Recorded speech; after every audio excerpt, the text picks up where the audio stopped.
Good afternoon. I'm Jennifer Homendy, and I'm the chair of the National Transportation Safety Board.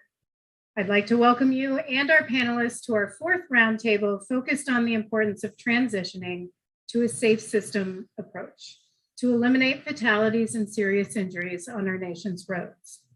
The first and second roundtables introduce the 5 components of the safe system approach, which are safe speeds, safe vehicles, safe roads, safe road users, and post-crash care. The principles that make up the safe system approach acknowledge that humans make mistakes. These mistakes can lead to traffic crashes, but no one should lose their life or be seriously injured as a result of a crash. It also acknowledges that the human body has a limited physical ability to tolerate crash forces, that road safety is a shared responsibility, and that all parts of the system must be strengthened so that if one part fails, road users are still protected. If you missed any of our previous events, don't worry. You can catch them on the NTSB's YouTube page. There were many great questions and discussions that took place during those events, so I encourage everyone to check them out, but not until after today's event. As we all know, motor vehicle crashes are one of the leading causes of death in the United States. The safety of the vehicles we drive, ride in, or share the road with plays a critical role in saving lives. The NTSB has long recommended utilizing technology to help save lives in all modes of transportation, from technology in the cockpit of aircraft to support flight crew, to technology for train operations to prevent collisions, and technology in pipeline control rooms to ensure the safe transportation of oil and gas. When it comes to our roads, NTSB supports the safe implementation of technology because we know if safely tested and deployed, it will help prevent crashes, eliminate fatalities, and mitigate the severity of injuries. One of the most basic safety technologies we've supported for decades is the seatbelt. Recently, data from NHTSA showed that from 2019 to 2020, there was a 15% increase in unrestrained passenger vehicle fatalities. Like speeding, this isn't a number that should have been going up during the past year. So what can we do? How can vehicle safety be improved? Just think back. There was a time when cars didn't have seatbelts or airbags. I remember those days, but now we couldn't imagine owning a motor vehicle without them. Looking beyond seatbelts, the NTSB has a long history of recommending advanced technologies that will save lives. But we also believe, just like seatbelts or airbags, that life-saving technology should be standard on all vehicles. Safety should never be treated as a luxury. These include speed limiters, improved headlight designs, automatic emergency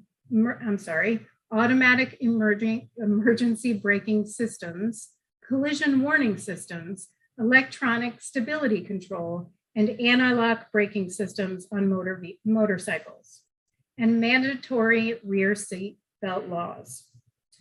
One thing that I didn't list was fully automated vehicles. Why? Easy. There are no fully automated vehicles, and there are no vehicles that provide full self-driving capability on the market today. Yet many of the technologies that we'll discuss today are the foundations of automated vehicles, and those technologies are available right now. Cars of today are designed to meet strict safety standards. If you haven't watched the fantastic demonstration that the Insurance Institute for Highway Safety did for their 50th anniversary, it's well worth a watch.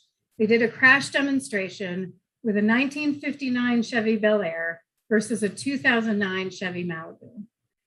The fact is, modern cars are built to withstand high energy crashes, but new research, also from IIHS, discusses how higher speed limits negate the safety provided by seatbelts, airbags, and improved designs.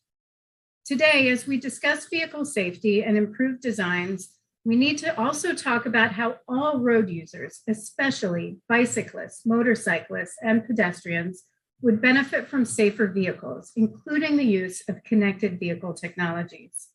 We also need to discuss the FCC decision to limit the use of the 5.9 gigahertz safety spectrum, which could continue to delay the development and rollout of needed connected vehicle technologies.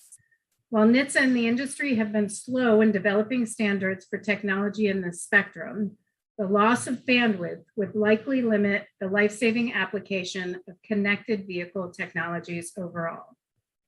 With that, I'll look forward to learning new things today and hearing lots of different viewpoints. And as I've reminded everyone during the other roundtables, today's conversation isn't pre-scripted. I have some ideas and themes and some suggested questions that I'd like to discuss, but depending on how the conversation goes, I may not get to any of them. So let's get started with the panelists. I welcome all of them to please turn on their cameras. Right, welcome everyone. And I'm just gonna start and go from left to right on my screen by calling on different panelists to introduce themselves and take a minute or two to talk about some of their work, or feel free to. So we will start with Rob Malloy. Good afternoon. I'm Rob Malloy. I'm the director for the Office of Highway Safety at the National Transportation Safety Board. And I've worked at the National Transportation Safety Board now for 25 years. The Office of Highway Safety will investigate crashes and with trucks, with buses, with cars, and then come up with a probable cause and issue findings and recommendations. We'll also do some safety studies. Some of the recent safety studies we kind of looked at are pedestrian safety, bicycle safety, motorcycle safety, preventing rear-end collisions, all of which are relevant to today's discussion. Thank you. Thanks, Rob. Jake. Hey there. Good afternoon, everyone. My name is Jake Nelson. I work at the AAA National Office in Washington, D.C., tuning in live from the Detroit, Michigan area today. So at AAA, I serve as the chief media spokesman and federal safety lobbyist on transportation safety issues. And a lot of the work that I do at AAA is as a research policy and public health advisor. I also serve as the liaison to the AAA Foundation for Traffic Safety, where we've done a lot of work looking at automated vehicles and the building blocks of them, especially with an interest in the consumer and the consumer's point of view. And so have learned a lot about what consumers expect from these technologies and from safe vehicles versus what they get in the real world. And looking forward to talking about that in more detail later. Great, thanks, Jake. And we'll go to Scott Schlegel. Well, good morning or good afternoon, I guess. Chair Hamidi, my name is Scott Schlegel. I'm the Senior Vice President of Government Relations for both the Motorcycle Industry Council as well as the Motorcycle Safety Foundation. I serve as the SVP of Government Relations for MSF as well. MIC, the Motorcycle Industry Council, includes nearly all of the major motorcycle manufacturers, as well as dealers, aftermarket parts and accessories and allied trades within the power sports industry, and that's who we represent. On the other side of the ledger, MSF, the Motorcycle Safety Foundation, is an internationally recognized developer of comprehensive research-based rider education training systems that they call RETS. And the RETS curricula promote lifelong learning for motorcyclists and continuous professional development for certified rider coaches and other trainers. MSF also actively participates in government relations, safety research, public awareness campaigns, and the provision of technical assistance to state training and licensing programs.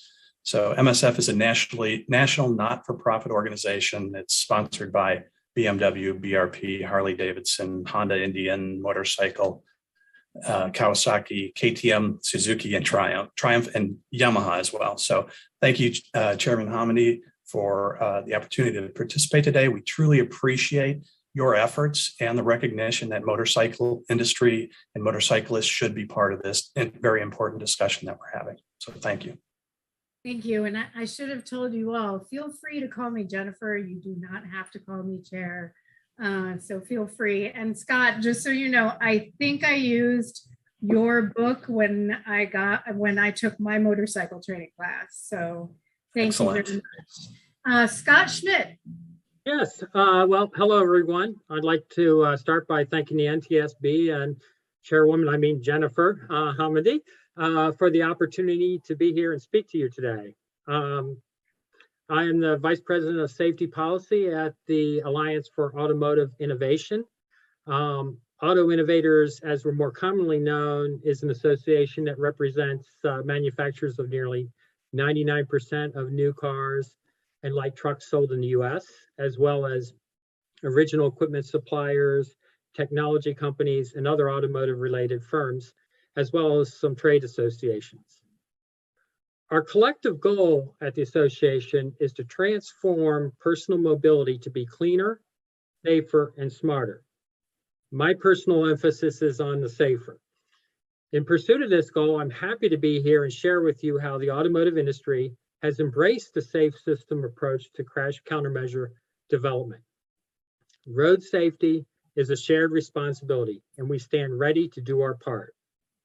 As part of the holistic safe systems approach, we believe it's important for all entities that have a role in achieving our safety goals to be actively engaged and coordinated. Safe systems approach should be viewed as a rowboat. We all share the same destination, and we get there sooner if we're all rowing in the same direction. However, as we discuss the role of safe vehicles, we can't forget the driver. While we're working to develop systems that try to compensate for driving errors and behaviors, we need to continue and improve behavioral programs that work to create a culture of safety. We only have to look at behaviors like smoking and seatbelt usage to see that change is possible, but often doesn't occur overnight. We look forward to working with the NTSB and DOT leadership as you work to provide critical coordination among the stakeholders to set the strategies and actions necessary to support the safe systems approach. Thank you. Scott and David. Good afternoon, and thanks to the NTSB for inviting me to participate in this panel. My name is David Zuby, and I'm the Chief Research Officer for the Insurance Institute for Highway Safety. The Insurance Institute is a nonprofit organization dedicated to research into ways to reduce the consequences of car crashes. We're interested in preventing crashes, preventing injuries, and preventing the loss of life. Our work is wholly supported by companies that sell automobile insurance in the United States and Canada. And I've been working in the field of vehicle safety since I graduated from engineering school many years ago. I came to the Insurance Institute when our Vehicle Research Center was brand new, and have been around for the development of all of our crash test programs, which is probably the thing that today people most know about the Institute. So look forward to participating in this discussion and talk about some of the things that we've seen get better and some of the things that we think can get better from here. Thanks, David. And I did use your crash testing information and Williams information from Consumer Reports to buy a new vehicle at the end of August. So I appreciate all your work. Taureen. Hi, thank you, Member Hamidi. I love calling you member and chair, so you deserve that respect today. But hi, I'm Taureen Kreppy, president of Safe Kids Worldwide. And Safe Kids, on behalf of about 400 coalitions, we're here to really advocate for what's important of keeping kids safe from preventable injuries. So our goal is really to lead with research and understanding the problems that face children and families, and to create that solution through our programs and advocate where needed. So on behalf of our coalitions, our focuses are in pedestrian and bike, child passenger safety, child occupant protection, rail safety, and we're excited to launch most recently our Safe Kids and Automated Vehicle Alliance, where we're looking at automated vehicles and what the impacts could be if children are not considered in the discussion now. So thank you for having us here today as we talk about safe systems. And Laura. Hi, thank you so much, Chair Hamidi, for having me today, and hello to all the fellow panelists. I'm Laura Chase. I'm the president and CEO of ITS America. ITS America is an association. We have a very diverse membership. Our members include public sector transportation agencies, private sector companies, and research and academia. And all of our members come together around a common vision, which is a better future transformed by intelligent mobility, one that is safer, greener, and smarter. At ITS America, we have long advocated for investing in technology in our transportation system in order to save and transform lives. So I appreciate the discussion today, and connected vehicle technology, as you mentioned, is one of the main technologies that we focus on, and we believe it is key to reducing the 40,000 deaths a year on our roadways. So thank you. Thanks, Laura. And Kathy. Thanks, Chair Hamady. Hi, I'm Kathy Chase. I'm the president of Advocates for Highway and Auto Safety, also another Chase on the board. So nice to see you, Laura.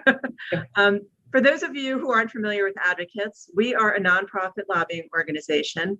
Our board of directors is comprised of leading property casualty insurance companies, so we share that in common with IIHS, and leading public health, medical, law enforcement, and consumer safety groups. These divergent two units came together over 30 years ago to share a similar mission, which is safer road users, safer vehicles, and safer roadway environments. So we are right in the alley of talking about safe systems today. And it truly is an honor to be here today with you, Chair Hamady, and with all the fellow panelists. I'm excited about having a robust discussion today. So thank you so much. Thanks, Kathy. And William. Hi, everyone, and thank you to the NTSB, and thank you, Jennifer, for having us all here today. I'm looking forward to the discussion. I'm Will Wallace. I'm the manager of safety policy for Consumer Reports. CR is an independent nonprofit member organization. We were founded in 1936, and we've got a variety of different functions. We've got investigative journalism, we've got independent rigorous testing, and we've got an advocacy division based out of Washington, D.C. And on the car side, we've got an auto test center up in rural Connecticut, 327 acres. And there we buy every car we put through its paces, every car that we fully test, and drive our cars that we test for a total of about 500,000 miles annually. So although I'm a policy guy, I have the great fortune of touching base with a number of our engineers and testers who get behind the wheel every single day. I'm thrilled to be here today to talk about a safe systems approach, and especially about safe vehicles and the role that safe vehicles can play. Right now, what we're seeing is incredible advances in technology.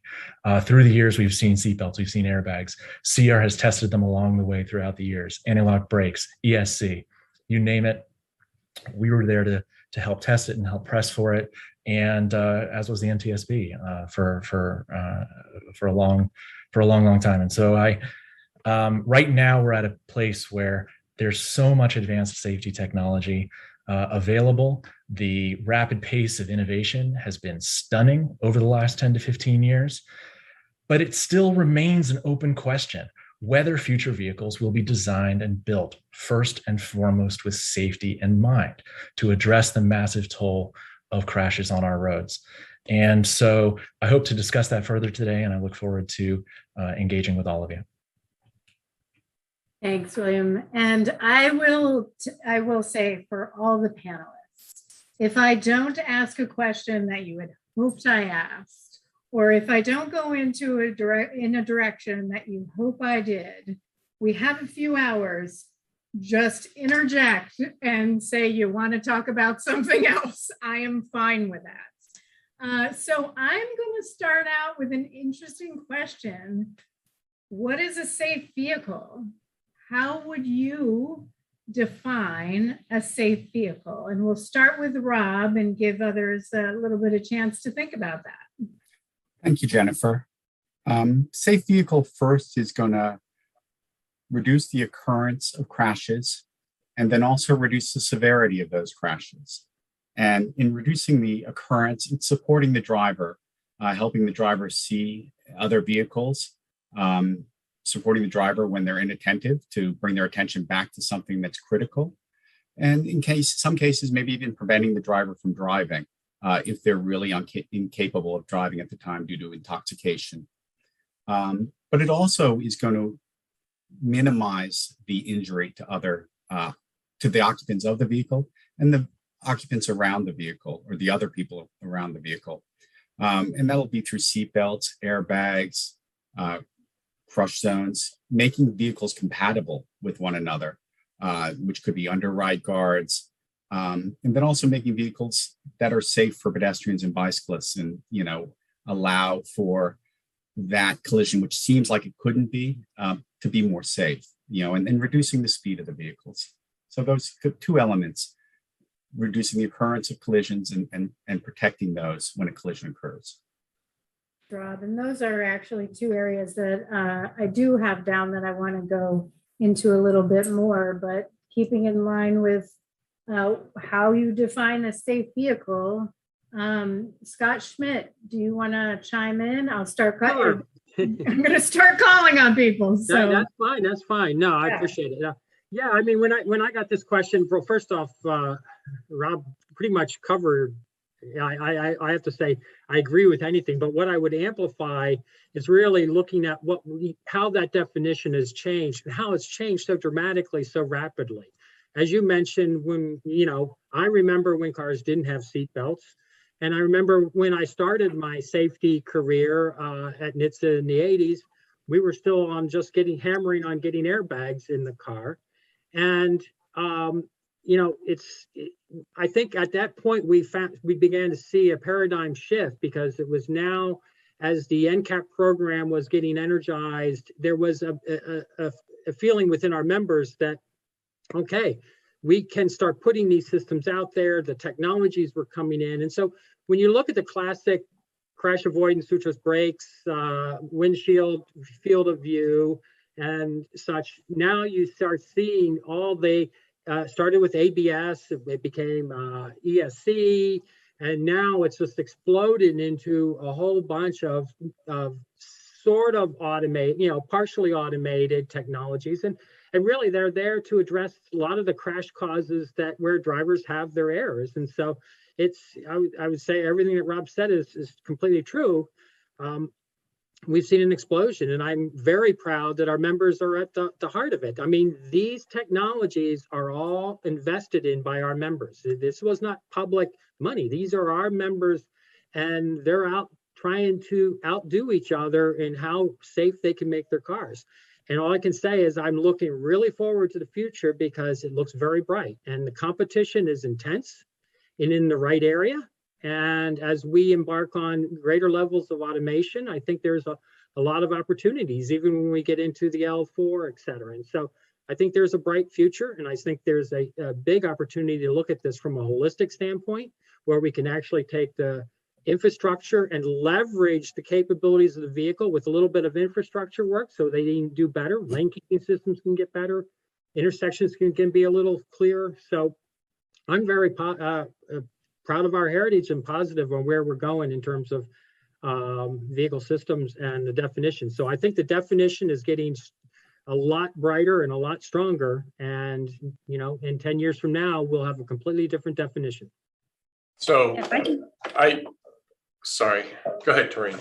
Okay. I was just going to say, if I can jump in, just to add that I agree with everything that Rob said, and especially for us, knowing that there's about 3.8 million babies born each year. And when I think about the work that Safe Kids has done with making sure kids are properly restrained in a vehicle, we know when we rated the states back in 2001, there were no states with booster seat laws. And so just making sure as they're riding that, those systems that are being built, that they are thinking and considering children in mind, because they will be passengers in those vehicles as well. I'd like to go after David. I think Rob did a really good job of describing the conceptual safe car. And I think, to put the period at the end of Scott's sentence, a safe car is a new car.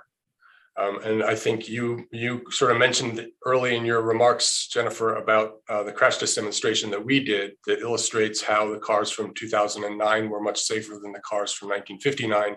And that's even truer about the cars of 2019 versus the cars of any earlier year. So obviously not everybody can afford a new car. And I think organizations like IHS and Consumer Reports and DOT's new car assessment program provide information, retrospective information, to help also make people make choices about vehicles that have the characteristics that Rob was talking about by looking at the ratings for older vehicles. If I could just add one thing to that, I agree with all the comments said, and I think that the the advanced driver assistance, excuse me, I think the advanced driver assistance systems have been an incredible safety benefit for vehicles. I would add that adding that digital layer of connected vehicle technology on top, kind of like a digital seatbelt, would really significantly improve safety, whether the vehicle is a conventional vehicle or an automated vehicle. At the end of the day, that connected vehicle technology would be a significant safety improvement. If I could jump in, Jennifer, Yeah. I agree with Rob and David. And unfortunately, David is right in that a new car is a safe car because not everyone can afford a new car. The reason why new cars are better is because these advanced technologies are being sold, but they're being sold in the higher end vehicles or as part of luxury packages. You cannot go into a car dealership and order an AEB, an automatic emergency braking system, a la carte. You also have to get your advanced stereo system and your moonroof. And that's part of the challenge. What's really needed to get more bodies into safe cars are minimum performance standards and requiring these technologies as standard equipment in all new cars. They should not be only available, the safest braking system should not be only available to those who can afford it. The safest braking system should be for every consumer to protect not only the people in the car, but all the vulnerable road users, those in wheelchairs, those biking, those pedestrians. And that's how we're really going to accomplish this and advance safety for all. Yeah, I think those are good points and ones I tend to bring up. And, the vehicle I just bought, the, better headlights were on the top package. So, William, did you want to chime in? And then Scott, sorry about that. Yeah. Sure. So from the consumer perspective, a safe vehicle is one where you're going to get to your destination safely. And that you're not going to die on the way. You're not going to get seriously injured on the way. For probably the first time ever, technology has now brought us to the point where we know how to make that a reality. And we should be using every tool at our disposal to make that a reality as quickly as possible, including some of the tools that Kathy mentioned. Yeah, I would add to that, obviously the definition of a safe vehicle for a motorcycle, for example, is one that meets the DOT FMVSS standards, right? So that's kind of the floor, not the ceiling when it comes to a safe vehicle. And perhaps more so than even for automobiles, there's a need for motorcycle riders to also be properly trained and to wear the proper safety gear to increase the safety of motorcycling. And proper safety gear that's really kind of an extension of the vehicle itself, in our instance, for motorcycle riders. And I would also say that a motorcycle that is safely or is properly maintained is also a safer vehicle, right? So if you have a blowout of your tire on a car or a truck, it's going to be a bad situation. But if you have a blowout of your tire on a motorcycle, it has the potential to be a catastrophic situation. And so the ability or the constant checking of your vehicle to make sure that it's safe, to make sure that it's up to speed, to make sure that it's properly maintained is also critical for us in terms of safe vehicles. Jennifer, Go ahead. This is Jake. So Jake. I'm tuning in today, participating by my cell phone because my brand new laptop failed me. And I can't tune in to Zoom on my laptop. And I share that only to point out that while I'm fully on board that a safe vehicle is one that's designed to prevent crashes and to make them survivable when they do occur, and recognizing that includes the structural integrity of vehicles, but also all the technologies that we've heard about, that we have to design them with the assumption that they'll sometimes fail. And what happens then? How can we make sure that those crashes are survivable or that they can be prevented in circumstances where the technologies originally designed to accomplish that goal fail us? What safety nets are in place? And how have we educated consumers to know that the technology won't always work and that there are some environments and circumstances when they're not even designed to work? Great points. And, like you said, we know crashes are going to occur. So how can vehicles and infrastructure be designed to minimize the occurrence of crashes and severity of crashes for those not just inside the vehicle, but for those outside the vehicle when we're talking about motorcyclists, pedestrians, bicyclists, advanced lighting systems, backup cameras, connected vehicles, things like that. But, what can we do to not just minimize the occurrence of the crashes, but the severity of the crashes? What sort of recommendations do we have, Rob, in that area? And maybe others would like to chime in. So we have recommendations with regard to like trucks, where we're going to prevent the underride, where the vehicle safety systems that have been developed can actually work, as opposed to the collision beginning with the windshield. And can I ask, Rob, some people don't understand what that means. What are underride guards? Certainly. So underride guards, you have the rear guards that you'll see protruding down from the back of the vehicle to prevent your vehicle from underriding. IHS did some really good research to show how originally designed they weren't very effective, and people have been working to improve that. We still have a ways to go on the sides, where you can get underneath a vehicle and there's nothing to prevent you from going underneath the vehicle. So the top of your vehicle is what's interacting with the vehicle. And even the front, the massive trucks are so large that a lot of times they'll override vehicles. So how can we prevent that from happening? In our pedestrian study, we talked about how can we make the fronts of vehicles more softer, so they're not as deadly to pedestrians or bicyclists. So those are kind of two of the areas that we focused on.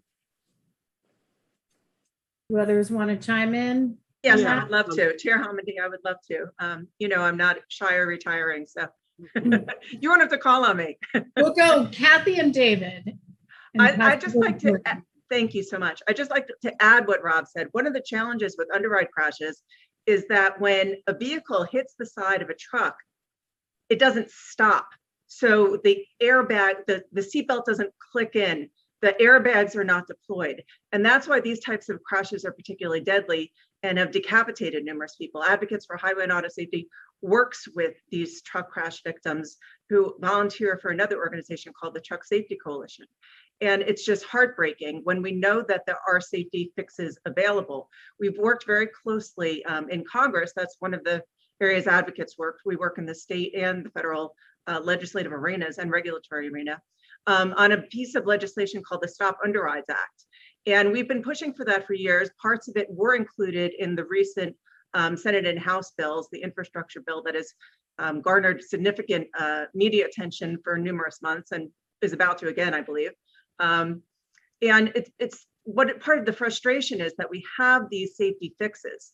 We need the leadership of elected officials, and thank goodness we have the leadership of the National Transportation Safety Board, because without the NTSB's voice as the preeminent crash investigation board, we really have been lacking some leadership. So I want to say thank you to the NTSB for their crash investigations and for their most wanted list and for all of their recommendations, because it really does put forward to the national arena how essential these safety fixes are.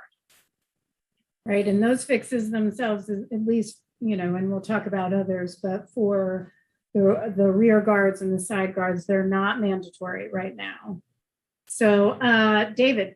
So I was just going to add that the idea of preventing underride crashes or trying to mitigate injuries to pedestrians who are struck by vehicles, those are both sort of in an area that we sometimes refer to as crash compatibility or crash incompatibility, that depending on how you want to look at it. There have been other efforts to address crash incompatibilities that exist in other places in the vehicle fleet. For instance, it's not just incompatibilities between heavy goods vehicles and passenger vehicles, but we've got a wide range of passenger vehicle shapes and sizes. And several years ago, a lot of researchers were recognizing that when cars crashed into SUVs and pickup trucks, there are often worse outcomes than you would predict just on the basis of their difference in mass. And a lot of that had to do with the fact that pickup trucks and SUVs had the structural members higher from the ground. But the automakers did commit to lowering those. And our research shows that that made a difference in outcomes of crashes between vehicles of different size. I think the pedestrian protection is a little bit trickier because, and this is an area that I've done a lot of work earlier in my career. While it is possible to build the fronts and sides of vehicles to be less injurious to pedestrians, those types of design changes really are limited in their effectiveness to relatively low speeds. And so I think one of the things that needs to be addressed is on the vehicle side, some way to keep vehicle speeds low in those areas where they are likely to encounter pedestrians. You may not be able to deal with all pedestrian crashes that way, but you're not going to get much out of a softer hood if the pedestrian is struck at 50 miles an hour. Yeah, I mean, I just like to amplify on that, and I think that's critical. And I think that's an area where I've already seen a lot of work done, and certainly with the implementation of safe systems in the cities, where they're really looking at how the infrastructure can better segregate vulnerable road users from vehicles. We also are a lot, as you know, our members have a voluntary commitment for AEB. And one of the things I've noticed is that for those vehicles with AEB, a significant portion of them also carry PAEB, pedestrian AEB. And that's a particularly important technology, I think, because it not only can have, in certain cases, prevent the impact, but in other cases where it can't prevent the impact, it can reduce the severity. And, one of the things, to amplify on David, he said, there's the effectiveness of some of the softening measures you have. Once you have contact, you also have to worry about contact with the ground, because people generally will be hit and deflected. And so far, we don't have a countermeasure for that. So I think PAEB is one of the more promising kind of near-term countermeasures, while we tackle some of the other ways in which we can try to provide some better countermeasures in terms of maybe vehicle design. But I'd just like to amplify that. And when you say PAEB, for people who are watching, it's pedestrian automatic emergency braking. Yep. Unfortunately, and echoing something that Kathy said earlier, we're observing that pedestrian responsive automatic emergency braking generally is an option. Even though automakers have committed to making AEB standard feature, we're seeing a lot of the standard AEB doesn't address pedestrian crashes. It's the optional system that does.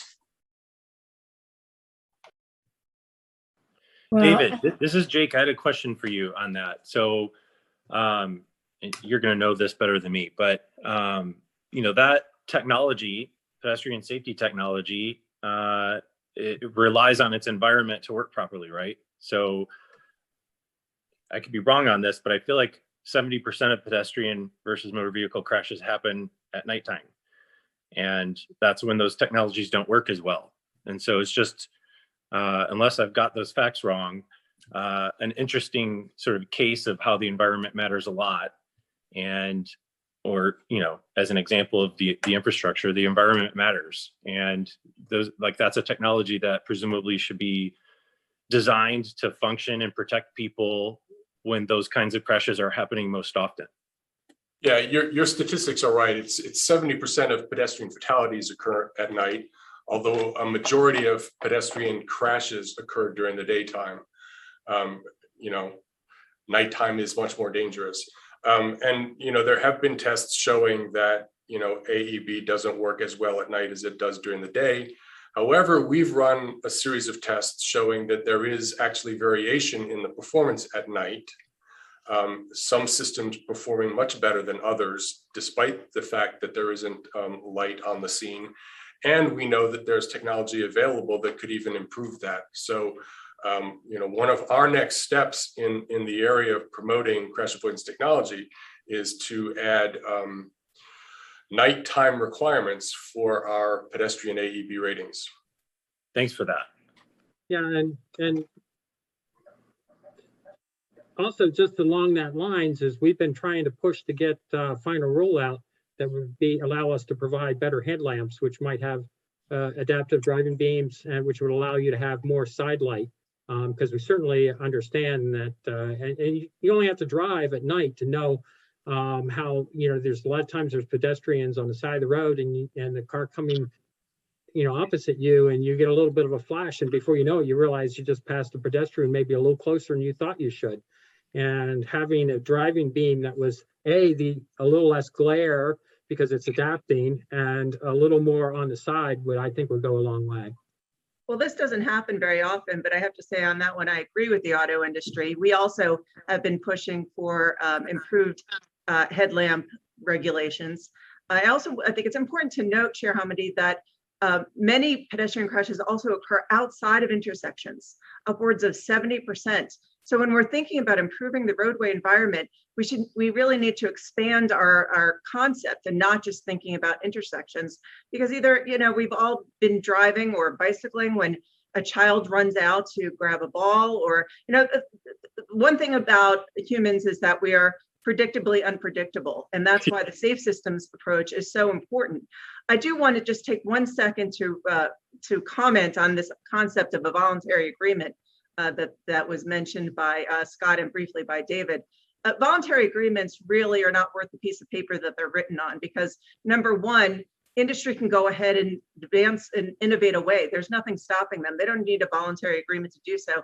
And two, it sets the bar to a lower standard, as has already played out with automatic emergency braking. It doesn't include responsiveness to pedestrians. So I would encourage the auto industry to join us in our efforts to push for minimum performance standards and requirements for this technology, not just voluntary agreements.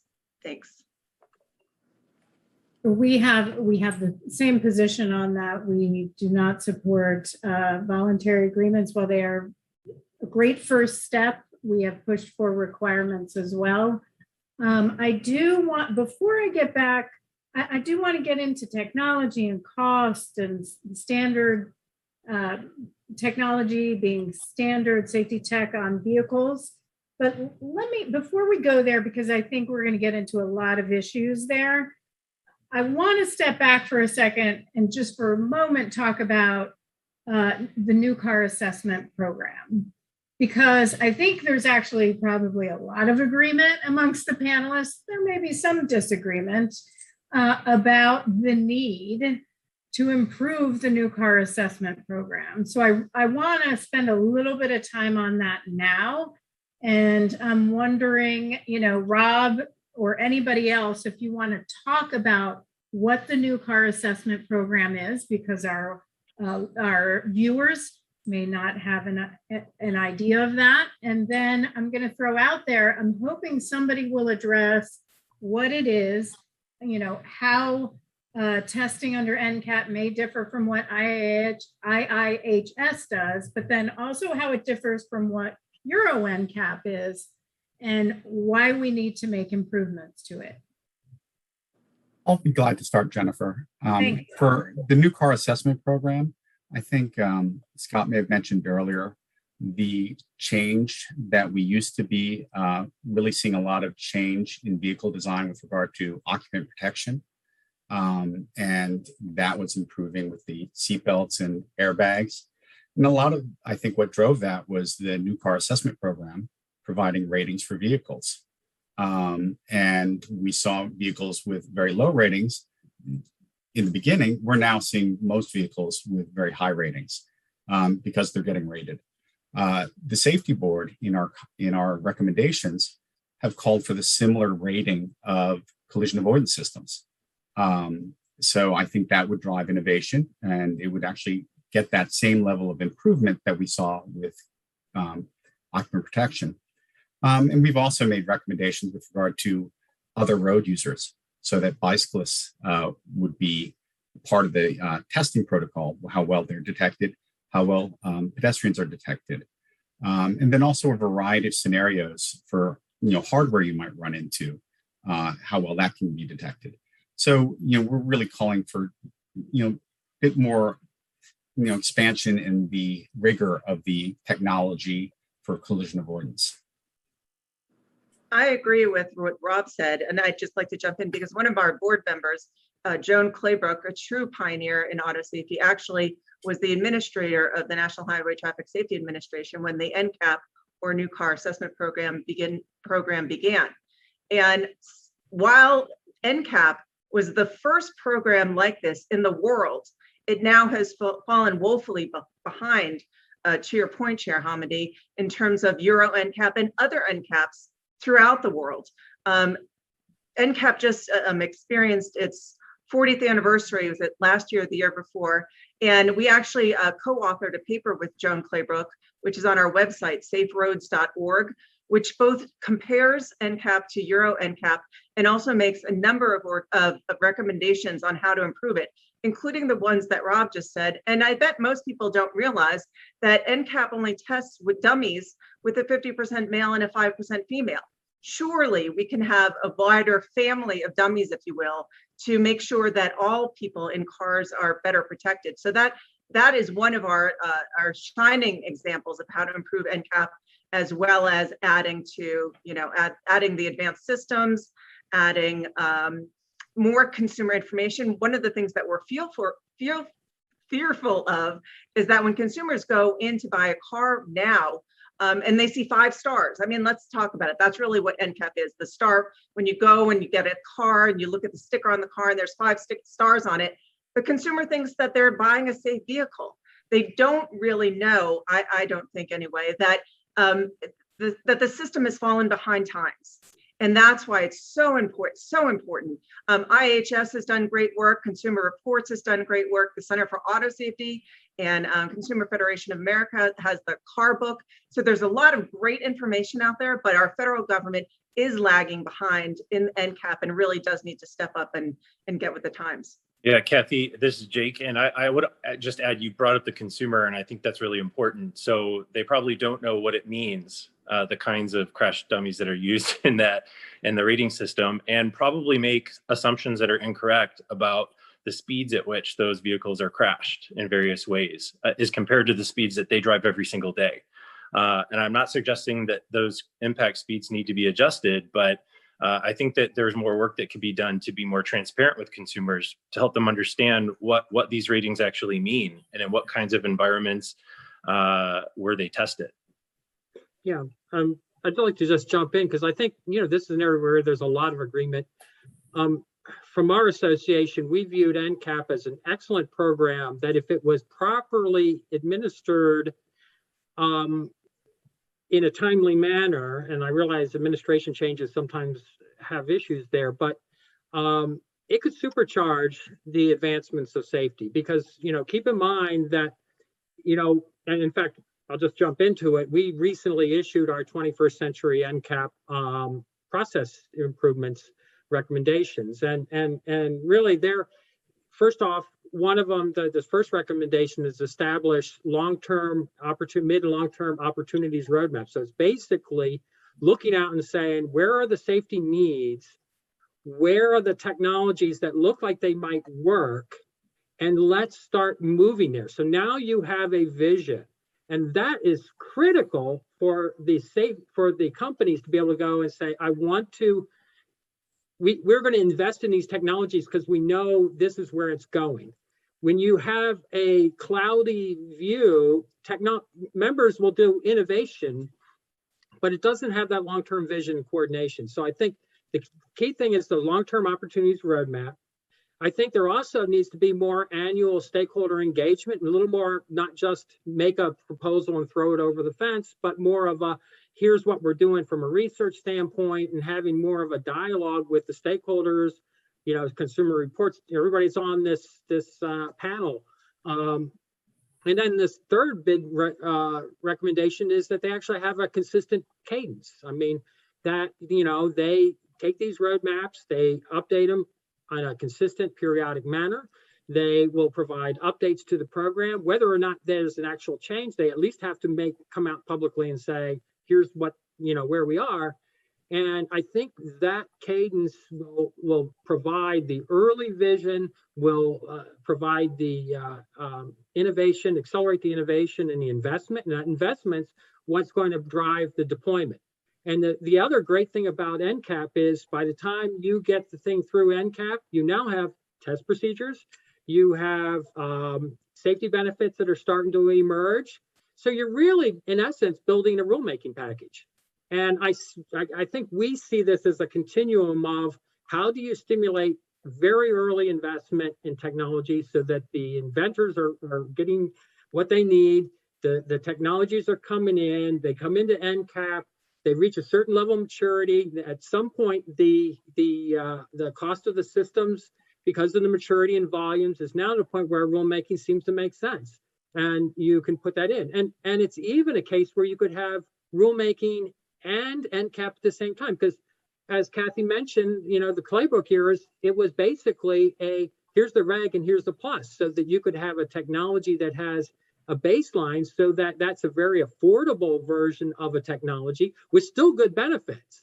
But you would then have maybe the ratings that could amplify maybe the more capable, which might have a lot more expensive sensors. So again, you have to, so we think there's a elegant way of trying to really use NCAP, and IHS does this too. I mean, I'm not trying to just focus on NCAP. I mean, IHS has been, using the power of the consumers to drive safety, and we think there's some merit there. But it's critical that we have consistency. We know where we're going, because if we don't have that, it's hard for us to really justify a lot of this stuff.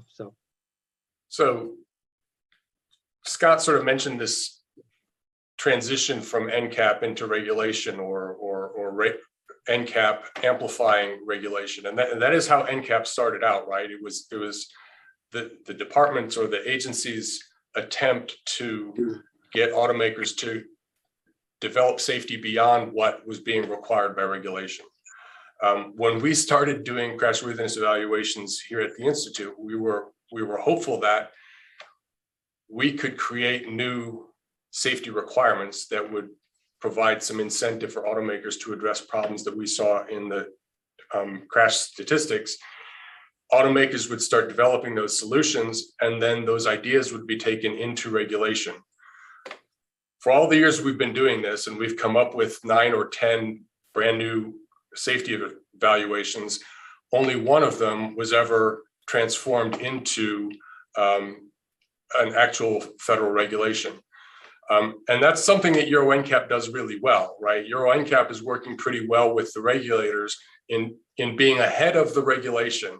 This is what we want automakers to start working on, and then what automakers do in response to Euro NCAP ultimately becomes something that's required by regulation. That just doesn't happen here in the United States. And I think part of the problem is, and I don't know whether these are administrative strictures, legislative strictures, or fear of litigation, but National Highway Traffic Safety Administration, in essence, treats NCAP as actual development of safety regulation. And so there is no flexibility in putting forth new ideas through NCAP compared to creating new safety regulations. They get treated the same way by the agency, and consequently you end up with a very long process that doesn't move quickly enough to do the things that the other panelists have suggested NCAP should do. Well, and that's an important point. And I know I see Will over there wanting to make a comment, so I'm coming to you next. But that's a great point, because, right, Kathy, when was NCAP first created? A little over 40 years ago. Updated since much? No. And so here we are hoping that NHTSA moves a regulation, a rulemaking, and hopefully some great folks over at NHTSA are watching. And, we all have been asking them to move that forward. And I think that would be a good thing to do pretty quickly. But with that, Will, I know you have a comment. Thanks very much. Yeah, I mean, and I say this to all the NHTSA folks on the call. We so appreciate the work that you're doing, and we're really looking forward to seeing that NCAP proposal, because we need to look at the past, the present, and the future here. It's been so long since we've seen a major upgrade to NCAP that there's a lot of catch up that needs to be done. And so I think it's really important to underscore that this next update to NCAP has got to be a big one. It's got to be one that really brings back the power that the 5-star safety ratings once had before almost every car got a 4 and a 5-star. And so it's important to catch up. It's important to incorporate today's most promising technologies. And then looking into the future, it's critically important both to have roadmaps and to have continuous updates required by law. And that's something that we want to see enshrined in the infrastructure bill. Hopefully everyone on this call can support it and urge that to be a part of the package. Yeah. When was the last time it was updated? 2011, something like that? That span of time can't happen again. There were proposals, but it hasn't been updated. And even then, it wasn't enough. It's been too long since we've seen major updates. So one of the things that you asked, Jennifer, was how is IIHS safety evaluations different from NCAP? And the short answer is we, on purpose, try to have our evaluations address issues that are not being addressed by NCAP. We think with both NCAP in the United States and our activity, we can together push safety innovation more quickly if we're not doing exactly the same thing. And I know that drives some Scott's members crazy because we're not harmonized on what we're doing. But again, I think this is part of being able to drive innovation is to make sure that the effort going into addressing the safety problems is not being duplicated. Thank you very much. And just to underscore, so Euro NCAP, what has happened in Europe is you have a pretty robust new car assessment program, and over time then have had a lot of safety improvements in vehicles, and a lot of those safety improvements have now or are now becoming mandatory in vehicles. For example, intelligent speed adaptation or pedestrian technologies. So that's why you want a better new car assessment program. Now I want to get a little, now I want to start to get into some of the technology itself, and then get into the biggest opportunities of the new technologies, but also some of the challenges. And Taurine, I know that we're going to get to you there, and Scott as well. But first, I do want to say, before we get into some of the technologies that are coming along, there are technologies on the market right now that are available, that NTSB has been advocating for to be required and in vehicles, whether it's motorcycles or all vehicles, passenger, trucks. And Rob, maybe you can talk a little bit about the NTSB's work and how long that's been for advocating to some of those technologies, because those technologies are now the very foundation of what we're talking about for automated vehicles or partially automated vehicles. But we don't want to get in a situation where we're constantly looking down the line to see what's better and bigger out there while we have technology now that can save lives. Rob, and then please others chime in from there. Thanks, Jennifer. The board first recommended board collision avoidance conceptually in 1995. And our first real big look at that was around 2000, where we made our first recommendations for requirements for cars and for trucks. And since then we've seen the evolution of forward collision warning with automatic braking. And then that was kind of the goal that we were all on. Then we saw the vehicle to vehicle innovation, and that was our goal. And now I think we're seeing the automated vehicles. And so we keep, as you said, looking towards that next great technology and not really establishing things that we have had for quite some time that are actually working today. So So I think that's always tough, is there's always innovation and we're always able to create a better system. But sometimes we need to just make sure that we get the technology we have today in vehicles.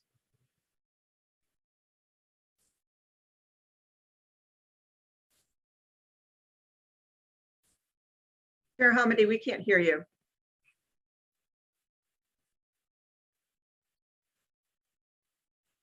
I can't hear you. I can't hear.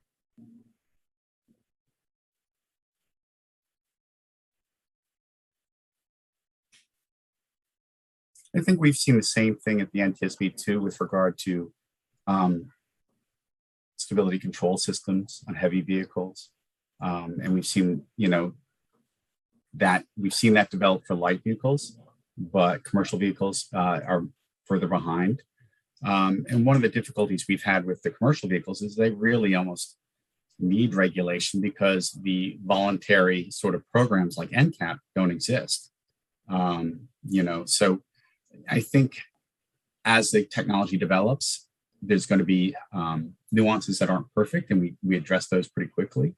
But I think we do want to make sure that we are putting in technology today that works today. I'm going to do a tech check for a second. Does that work? Yes, thank you, Rob, for Rob saving the day by continuing to talk. Listen, I am having some speaker difficulties today. So if you can't hear me or for some reason, you all just continue the discussion, but thank you for delaying there. I had seen Kathy take off her mute before I lost my speaker ability, so go for it. Thanks, Chair Hamady. Yes, I know it's when the NTSB has problems with audio-visual needs, it really gives me even greater pause about putting autonomous vehicles on the roads. I second that. I think we do need these building blocks. And as you pointed out, Chair Hamady, they're being sold now. The problem is there's an upcharge for them. So let's get these as standard equipment in all cars. And in addition to saving tens of thousands of lives, IHS has studies, AAA has studies really showing how amazing these technologies can be. It also builds consumer confidence. Advocates has commissioned a number of public opinion polls, which really have demonstrated, as have others, that have demonstrated a real consumer reluctance, if not fear, toward autonomous vehicles. Well, how do we get at that? We get at that in two ways. One, start putting these technologies into cars with minimum performance standards so that they perform as they're needed and that consumers get confident and comfortable with the technologies. And then along the way of the building blocks, then you gradually introduce. So people know that these technologies are safe, they can rely on them, and they'll protect not only the people in the cars, but everybody outside the cars. So, I just want to echo the recommendations made by the NTSB, which have been so salient and essential over the years. I know that the board, is prohibited from doing any advocacy / lobbying, but that's where advocates comes in. And we are, pushing as hard as we can. We do have some formidable opposition with members of different industries, but we're going to keep pushing and fighting these David versus Goliath fights to try to get these technologies into cars so all consumers can benefit for them. Yeah, I mean, for me, I think one of the key things that we're always going to have to be cognizant of is the equity issues in terms of affordability. I mean, a lot of these new systems are pretty sophisticated. The sensors are just being the prices are going down, so we're going in that direction. But in a lot of these systems, we're not quite there yet, and that's why you're going to see in early introduction of these systems will be on models where they can be packaged in a way in which the cost seems okay for that customer that is buying that car, and it's a way to actually get it out faster. I mean, if you look at some of the early marketing way back in the 50s, some manufacturers tried to sell safety all by itself, and the consumers just didn't bite. But what we're trying to do is say, here's these packages. Oh, by the way, you get these other things, and the consumer now can look at it and go, okay, that looks like an attractive package. And as we get more packages done, in other words, the volume comes in and the maturity, that it takes both volume and time.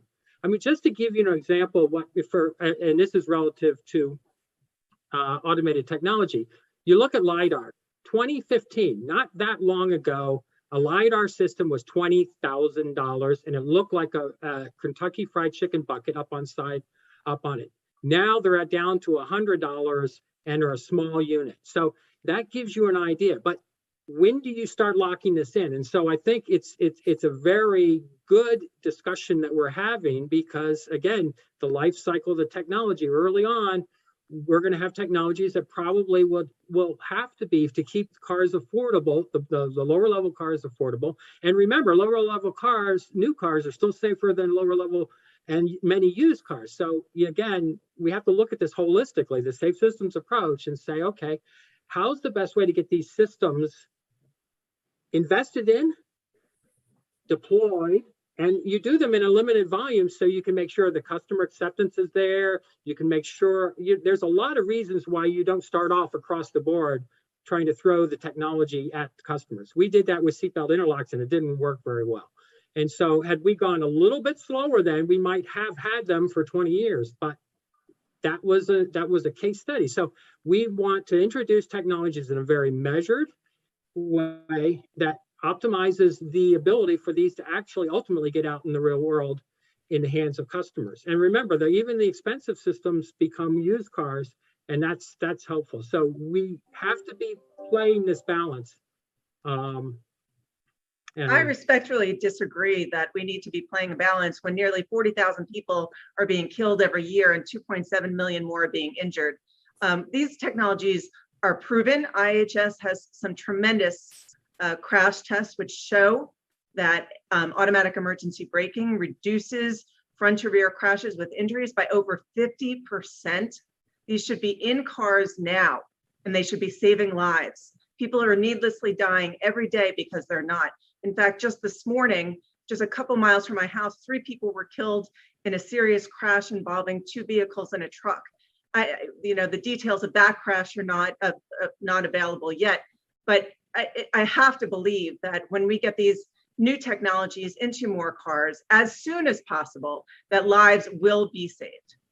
So I just want to, add to what Kathy is saying. I think, you started this conversation off, Kathy, in the beginning by saying that it should be standard. And I'm coming to it from an equity perspective and thinking about the families that we're reaching and the communities we want to serve who may not be able to afford a vehicle if they have to pay for those features to be on their vehicle. So I think until we get to a place, and we have a lot of conversations now about equity, if we're really going to do the right thing in saving and protecting every life, because every life deserves the same protection, then they need to become standard on vehicles and not an option for more cost. So I want to address, Kathy mentioned the study that we did that shows the benefits of AEB, and we think that study is rock solid and those benefits are very real. But that study isn't based on crash testing. That study is based on a natural experiment that takes place when vehicles enter into the fleet with some of the new safety innovation as an option. All right. I think while we need to do better at moving from proven technologies to making them standard equipment, I think Scott's points about the cost of innovation are in fact real. And we need to make sure we don't want to require on every car systems that in the end don't work. And to give you an example, there are a lot of people that think lane departure warning should be a standard feature. But what we have found is that while it may be effective at helping people run off the road, and if we could prevent people from running off the road, that would save a lot of lives. The way current lane departure warning systems are implemented, half of drivers turn them off. And so I think we do need to be mindful of this idea of trying to figure out what's actually working before we take the next step and requiring it on all vehicles. But we do need to be quicker about making that step and committing to this life-saving technology once it's proven life-saving. And that's why we're I do, and Scott, you're next. I do want to come back to that issue of being able to turn it off and the equity piece, Tareen. But go ahead, Scott. No, I was just going to say that was part of the reason why I think we've really seen how we can leverage NCAP, because that provides the exact environment that I think David was trying to allude upon. And he can tell me if I'm wrong, but it's like you get this investment, you get this out in the field. Yes, it may start out as an option, but you get the performance, you get the stuff, and at some point, and hopefully we can get to there, then you can start talking about putting it across the fleet. And I think that NCAP is an excellent prime the pump opportunity. Scott Schlegel, I want to ask you, because I know from every once in a while I find myself at a Harley dealership near my house or at an Indian dealership near my house. And I am actually going to take more motorcycle safety classes before I do purchase one. But at one point, ABS and electronic stability control was not standard on motorcycles. They are on some motorcycles now. I know that Harley for ABS, I think on some of their models, it's like a $795, which is a very different situation than, say, a passenger vehicle. But what have you seen in the motorcycle industry? How have you seen technology become part of the standard in vehicle, fleet? I don't know if you call it fleets, but in the vehicles that are being offered for sale.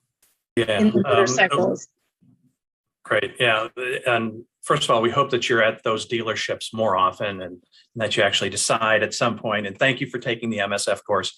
MSF is actually in 46 of the 50 states, as well as all of the federal government uses our program recognizes our program for certification and licensing. So I'm glad that you were able to participate in that. Yeah, it's a great program. And I will say there are actually advanced programs after that I plan to take. And the place I took mine actually offers private lessons as well. So it's fantastic. If I could just jump in, a little known fact about me is I also am a motorcycle enthusiast, or at least was. Many people don't know that. I do have my motorcycle license and I did take the safety course beforehand. I haven't been on one in a while, I have to admit. But so a little plug for all rider motorcycle helmet laws in every state, which is not necessarily a popular position, but it's one that advocates pushes for, and there aren't many organizations that are anymore. But recently in Missouri repealed its helmet law, and unfortunately we're seeing an uptick in the number of fatal crashes of unhelmeted motorcyclists. So I just wanted to jump in with my motorcycle creds since Chair Homendy did. Well, and I will say that the foundation that Scott works for, it's very clear in all their materials that they recommend helmet use. But so what have you seen in the motorcycle industry as far as technology and adoption of new technology as part of the standard package?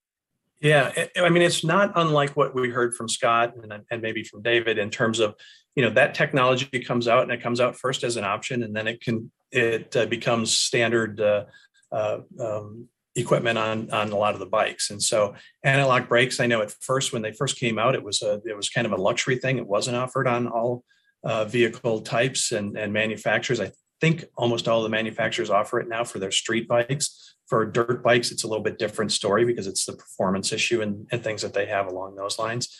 There's the new lean angle dependent ABS system that Bosch has got out, and that many people manufacturers are putting on their higher end bikes right now. And again, I expect that will come, at one point become a little bit more widespread in terms of its use. But that's, if you're on an angle and you're coming around a curve and you have to brake because a deer or an animal just ran out in front of you, if you lock up that brake, it's going to be terrible to begin with. But then if you lock up that brake and you're on that angle, so this new technology will actually adjust for that. So it's really, excellent technology. Traction control, you're seeing that as a much more standard equipment on motorcycles, and that's to adjust for the various conditions. So, I was on a bike. My bike has 3 or 4 different traction controls that you can set it for, including rain settings. So if you're in the rain, it'll deliver less torque to the wheel as you're accelerating, less likely to spin out, things like that. There's advanced rider assistance systems, which are the radar systems that they have that go frontwards as well as they can look backwards. And those are on many of the bikes, and that's used for your adaptive speed control, cruise control, forward collision warnings and blind spot detection and things like that. So, more and more that is becoming, there are becoming options that are available on those bikes. And again, with that technology and the advancement of the technology and the reduced cost and the reduced, even with ABS systems, the ABS systems used to be much larger. They're now much smaller. They take up less space on the bike, which is critical for a motorcycle. And they're also less weight. And so you're seeing those advancements continue and more of that becoming standard on vehicles. Well, thank you. And, I do worry about the ability to turn it off. I just bought a Subaru Crosstrek, and I will give the dealership a lot of credit. They said I needed 4 hours with them, not part of the negotiation, but to go through the vehicle and look at every single button and what it did. And part of that was, this is to turn it off. This is to turn it on. And we're talking about lane keeping assist and automatic emergency braking. And so I just wonder, why offer that? If it's a safety technology, why offer the option to turn it off? Well, my understanding, there are times where it just may not be appropriate to be on, like you might have a rear AEB, and if you have you're going down a steep driveway, my understanding, there may be times where it senses the ground which is coming up as an obstacle and tries to brake you, so you can't get out of your driveway. There's also, you don't want to aggravate the driver to the point where they just don't want the technology at all. And so, lane keeping, my understanding, a lot of it is how good is the lane markings. And so when you're on certain roads, lane keeping works very well. On other roads, it may not. And when you're on a country roads with or roads with poor lane markings, where it's constantly either beeping at you or not doing what it's supposed to be doing, then maybe temporarily shutting it off isn't a bad thing. Yeah, but to me, this sounds like an opportunity for the OEMs to do a better job of designing their systems instead of taking the path of least resistance to allow the consumers to turn it off. Well, sometimes it may be a case where if we can't figure it out, it doesn't get offered, because if we have to do it without having the ability to turn it off, it just may not get on the vehicle, because there are sensor limitations. I mean, that's the big issue. Is it's not like everything falls from the sky perfect. We are innovating. We're on a cutting edge. That means as soon as we think a technology has benefit, we're going to do it. If we have to wait until everything is buttoned down to where we could do this, it might take longer for that technology to be considered acceptable. So maybe, but you're risking consumer trust in the technologies that are being deployed, and honestly, risking compromising safety to hasten their deployment. And I also think that part of this is educating the consumer on what the system does and how it works. So when it does start to beep, you understand why. I think that's something that if you don't understand how the system works and it starts doing, various warnings for you, you're going to get annoyed with it, and I think developing that understanding is important for the consumers. I mean, and another just a simple example is traction control. You have to turn that off because when you're in snow, you can't move. So there are very real reasons why some of these systems have some of these features. Now, a lot of them turn back on when you do the keystroke. So the idea is to kind of keep the feature in the customer's awareness. And our members are committed to improvement. And as I mentioned, we are in a very intensely competitive environment. So, we are innovating, trying to do the very best we can. But it's a bit of a balance. Here, how many? Rob, to Rob's point. Go ahead, Scott. I was just going to say to Rob's point that there's not only is it that kind of it may become annoying to them, or it could become a distraction, right? So it could be in some instances where that new technology, it just takes a while for people to get used to it, and when it's on, particularly on a motorcycle, that technology ends up being something that can easily be distracting. It's not a reason not to put it on there. I'm just saying that there is that kind of break-in period where you've got to learn that new technology. For me, as a guy who's been riding motorcycles for more than 45 years now. The first time my ABS locked up on me or, kind of vibrated, it was a new experience for me. And it was an experience that I had to kind of adjust to and get used to.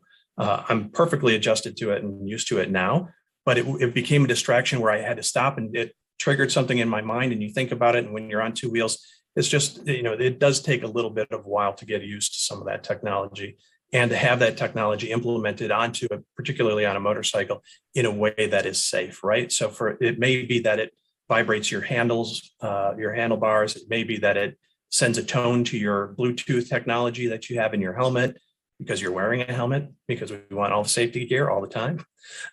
Or it may be that you're, some other technology, maybe a light that flashes and comes on. But again, all of those things take a little bit of a while to get used to, particularly for motorcyclists. I'm just going to add in, I think that the consumer education piece is really critical for all these technologies, as Scott has mentioned.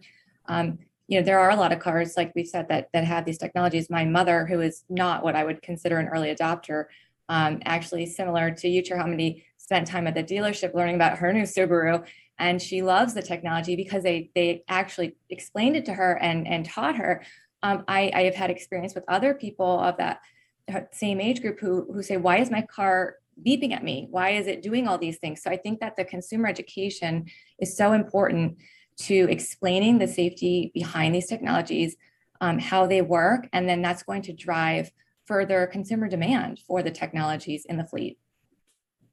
Chair Hamady, you started out today's panel by saying if you didn't ask a question, that we could bring it up. So I might avail myself of that opportunity and also ask Tareen to weigh in on this one.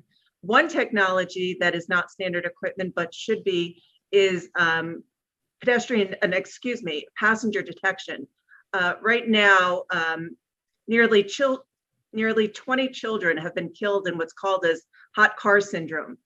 When parents usually get distracted, they're overtired, they get a phone call. There's so many different ways that someone could get distracted.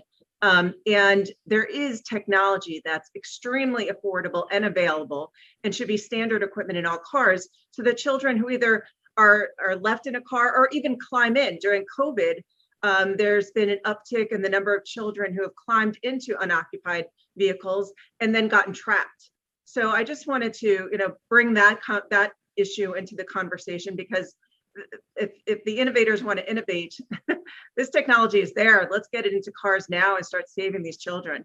And I know that Safe Kids and Kids in Car Safety have been leading the charge on this, and I'm really grateful for their leadership.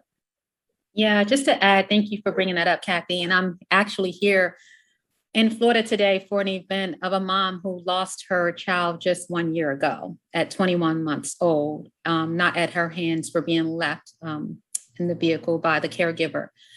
But we support the Hot Cars Act. And for us, again, it gets back. I'm going to continue to push this whole equity piece, because, most importantly, new vehicles, you think about the automakers now who do have either, the technology available today, but could every parent afford to get that car that has the technology? And, this way that a child perishes in a car is horrific and should be something that is standardized and not as an option. And so, again, we know that technology is important, and we're creating all kinds of technology right now in vehicles. And this is one, through your work at Advocates, Kathy, and, Jeanette's work at Kids in Car Safety have been advocating for a very long time. And so, what can we do? Safe Kids positioning has always been education first, because we're meeting families where they are, and the families in the communities that we're reaching likely would not be able to have this technology. So what can we do? And so I stand by, again, in this conversation today relative to technology, when are we going to put this front and center as we put other technology? Well, and that's a great point. And Jake, I'm going to come to you in a second on education, because I think consumer education is key, and I really want to go there and then talk about a couple of other issues. And Laura, I know I want to get to spectrum issue as well before we close out. But we have a lot of issues, including over-reliance on automation and other things. But, you know, it does, I personally am very concerned, you know, about the equity issue and the cost. I mean, my vehicle, you know, my Subaru costs $32,000. When I looked at other vehicles, you know, Jeeps are like $60,000 now, you know, and I look at other vehicles and I looked, you know, just across the board at, you know, new vehicle and what a payment plan would be like. And it's everything from, I couldn't find anything under $400 a month, very few things, and even somewhere at like $800 a month. And depending on what year, and obviously your, you know, percentages in there and all sorts of things, but it's expensive to buy a car. And I do worry, you know, you have consumers typically keep cars 11 to 12 years, right, on average. And, you know, you're looking at potentially creating a system where the richest people can get the safest cars. And I think that's a real danger, you know, on our roads. So I'm very concerned about that. But with that, I know we are limited in time, and I do want to get into the issue of consumer education. You know, Jake, AAA Foundation, and please expand on this, but I know AAA Foundation has done a lot of surveying on, you know, what technologies are out there. Does the public have confidence in that technology? How are they being educated? I'm sure Consumer Reports has done that as well. You know, what can you tell us about what you've found? Sure. Yeah. So we've done a variety of surveys of the public about their trust in driving a fully automated vehicle if it were available. We have done studies looking at, you know, what consumers believe to be true in terms of the way that a particular technology was supposed to work based on marketing materials that they were provided by OEMs, as compared to the reality of what that technology was designed to do, and the environments and circumstances in which it wouldn't work properly, which you can get if you read the owner's manual. I don't know about you, but that's not the light reading I do before going to bed. So, you know, I think that there's no doubt that technology is going to really help us make huge gains in safety as we march forward. I don't think anyone can debate that point. I do think that we're limiting our ability to fully realize the safety benefits that we can enjoy if we don't emphasize public education and truth in advertising and marketing. And, you know, I think that it's tough because automakers are trying to sell a product. They, of course, want it to be a safe product for everybody. But, you know, if you're spending multiple billions of dollars over the course of a year to sell a product, you don't want to use part of that to highlight when it doesn't work and stuff like that. So I get it. Like, I get the logic of why the advertising isn't more honest and transparent about here's what the system can do for you and how it can help you, but it won't work in these scenarios. You know, I know that. So then where does this information come? How do we deliver this transparent, honest, unbiased consumer education about technology and vehicles, what it's designed to do, when it won't work for you, that kind of thing. There's a challenge in the dealers too. People are there for a long time. I think you mentioned you just bought a new car. You're probably there a couple hours. I'm sure you didn't want to stay a couple more that same day to learn about your whole car. Not to say that especially someone like you in the safety world surely had that interest, but not after a day sitting in the dealership all day. And it's hard to get people back who aren't like us, who don't understand this issue and have that commitment. So that's a challenge. Driver's education is a challenge. And, you know, presumably driver's education for young people could keep up with advances in vehicle technology and safety technologies. So I think in the end, it's going to be a combination of those things. I think, you know, it could be as simple as word choice in part. If we're using consistent words to talk about and to describe the technologies that are built into cars to help make us safer, even if we're going to use a fancy branded word after using the consistent word, even that simple gesture can have a huge impact in the right direction. Because if people come to know what these words mean, and then you layer on top of that your fancy marketing and branding for that technology, at least we're getting somewhere. We're making incremental progress. And right now, we did a study a couple years back where we surveyed a variety of technologies and a variety of makes and models. And I don't remember off the top of my head which one it was, but there was one of the most popular advanced driver assistance technologies had 40 different names across all makes and models that were used to market, advertise, and educate consumers. That's a problem. And one that in theory should be easy to fix. Well, and, I think also a challenge is as you eliminate dealerships or you're looking at delivering a car to somebody's home, there's a potential for less education. But even, I'm thinking about my experience, which was great. And, where I bought mine, they have a program that I go back in a couple of weeks and I have to pick up something and they're going to talk to me about some of my safety questions. And I'm a safety professional and I still have questions and I'm not ready yet to use my level 2 system on my vehicle, my eyesight yet. But I wonder for the normal, for the consumer who doesn't have a safety background, whether there is that opportunity and understanding. And we've certainly seen on a whole lot of, YouTube videos and TikTok, of people sleeping in their back seats, grilling hamburgers or, just sitting in a back seat while thinking that the car can drive itself the whole time. And sure, is that misuse? Yes. Part of that could be certainly by choice.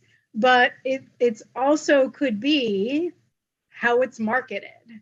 If a technology is marketed in a certain way that is not responsible, you're going to get irresponsible action as a result of that. Yeah, and an example of that is it's not that automakers are intentionally marketing in a way that is misleading people. I think it's by omission of information that could be really helpful to people.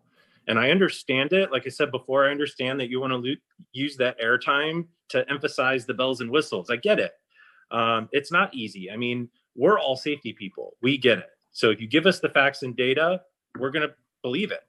But the people outside of the safety community are different from us, and they're all different from one another. So on the one hand, there are simple things that I think the industry could do to do better.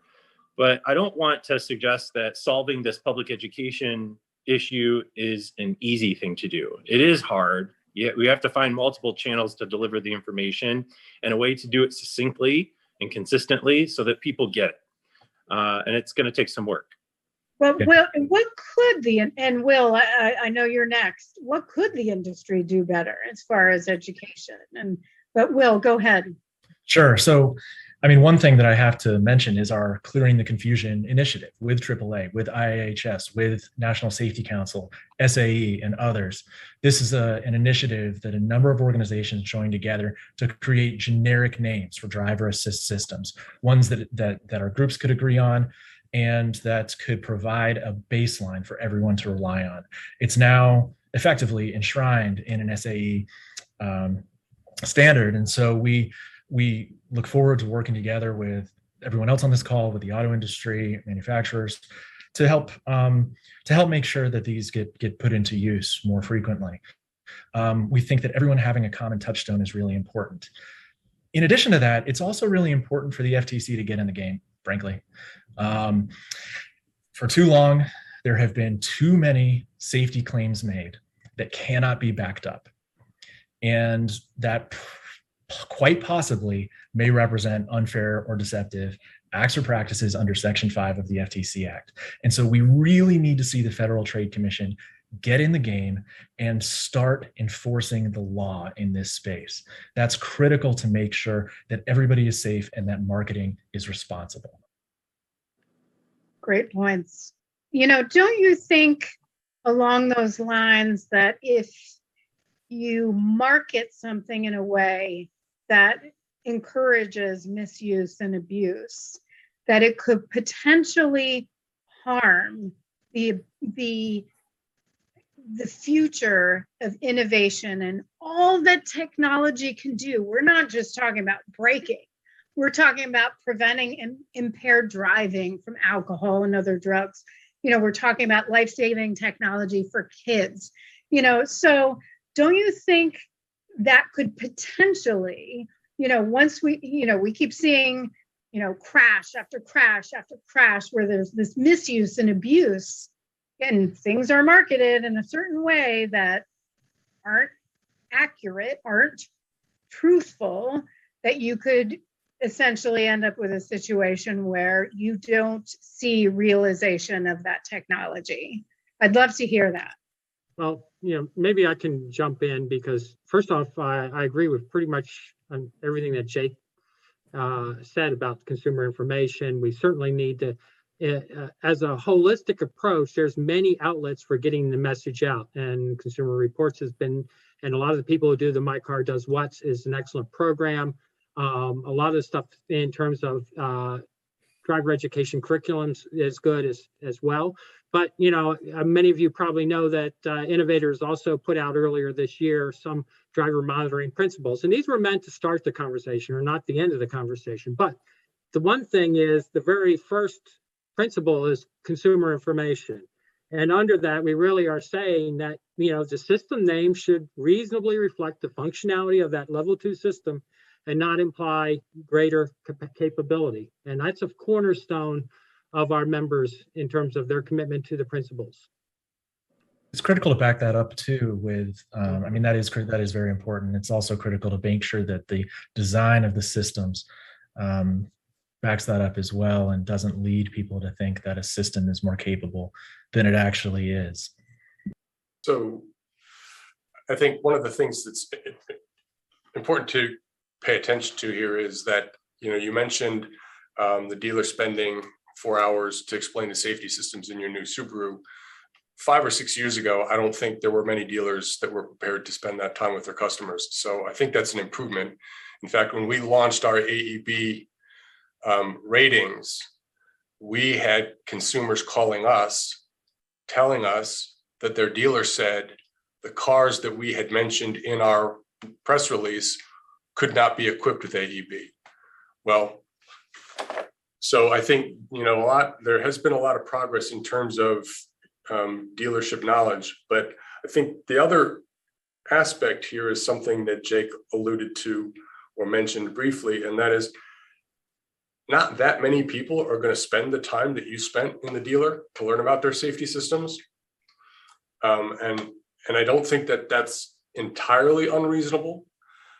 So I think in terms of thinking about how to get the most out of these systems, more thought needs to go into how do we make them so that they don't need a whole lot of explanation.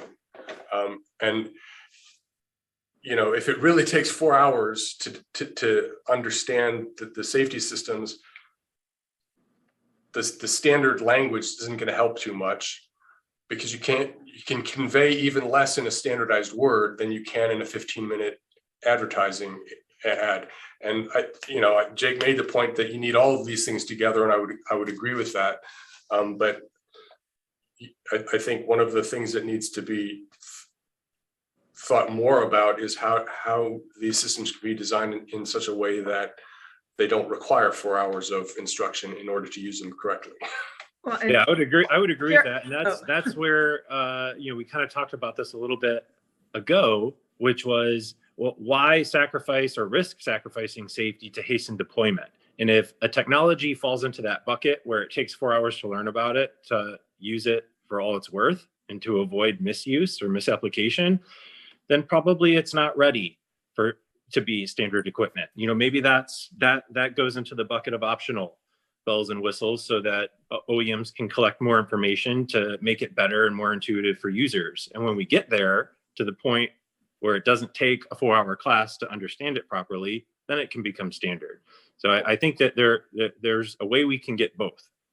Chair Hamady, I would venture a guess that these people work on commission and that there's now a picture of you in that dealership room. So actually, interesting point. This dealership, and I specifically went to them for this reason, does not work on commission. There you go. Okay. They actually have a really robust education program. And I understand that other people wouldn't go through that, but I thought it was phenomenal. So that is very unusual, I would say. And we similarly, our family just bought a new used car actually. And my husband was at the dealership and called me and I think probably prepared the seller that what I did for a living. But I did bring a prop with me. I blocked out what kind of car it is, but this is how thick the user manual is.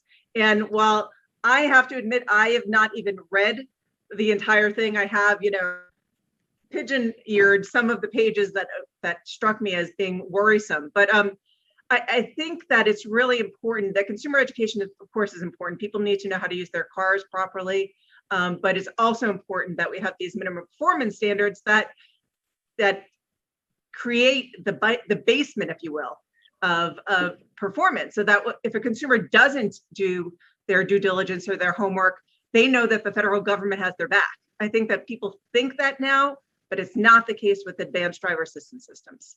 And real quick, because Scott may have something he wants to say, it looks like, but right after that, I want to switch to why we need driver monitoring systems and how we can prevent over-reliance on automation. And I want to spend a little bit of time on that, and then I want to go to Laura to talk about infrastructure and connected vehicle technology. Scott. Thank you. I would just add to that in terms of as this technology evolves and it develops and it's added onto the motorcycles or into cars, there's the need for us to also update our training that we do for that, right? So Motorcycle Safety Foundation, for example, has added in information about ABS technology and when you brake using ABS. They've added in information with regard to impaired driving, whether that's alcohol or now that cannabis is legal in so many states, driving while high.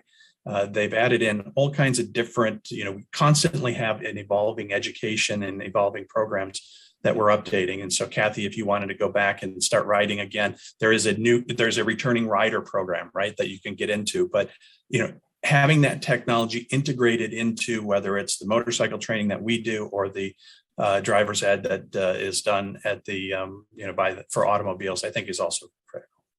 Yeah, I would echo that. I have twin 15-year-old boys who are soon going to be getting their learner's permits, and for anybody who has a child getting a license these days, the requirements are much different.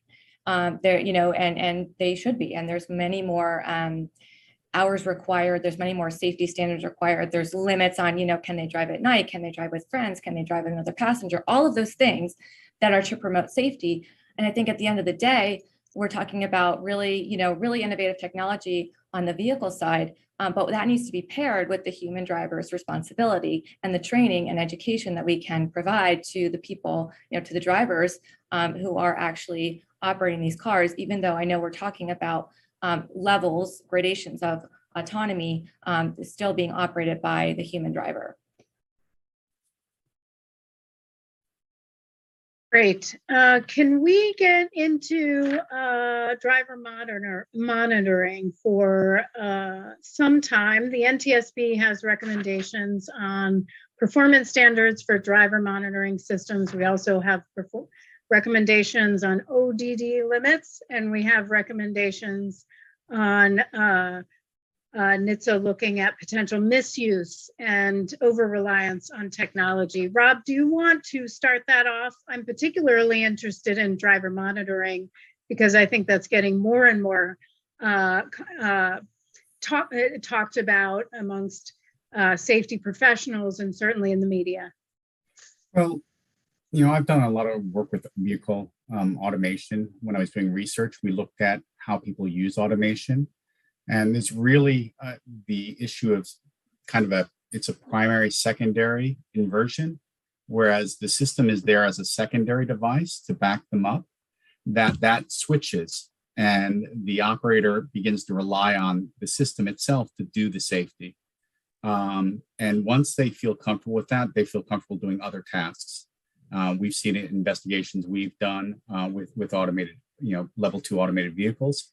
And that's where it becomes very important that the driver's paying attention and that they're staying with their task and they're not letting the vehicle do what they're supposed to be doing.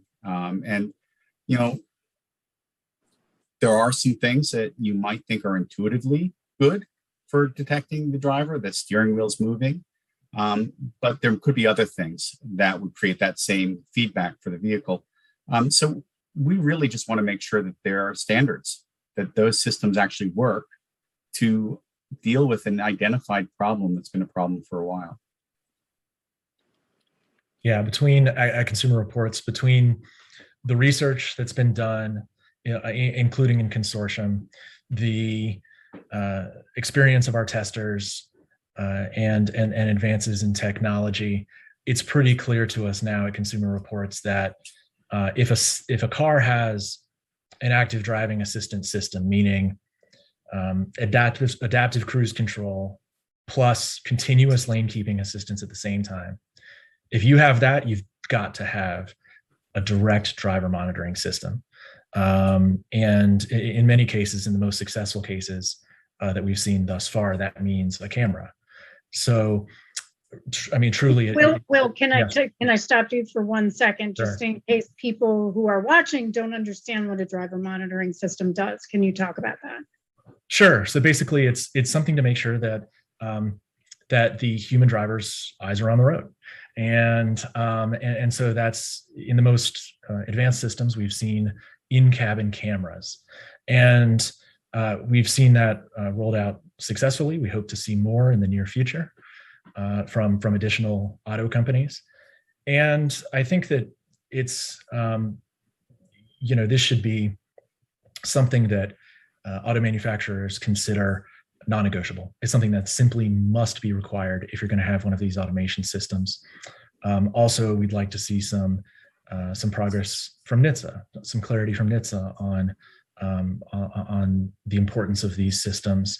And I think that we're beginning the process of NHTSA starting to get there. We're starting to see the agency take this more seriously than, unfortunately, we've seen in the past.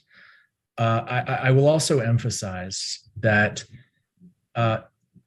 in terms of talking to consumers and in terms of consumers interacting with driver monitoring systems, it's really important to make sure that it's clear to them what the value is.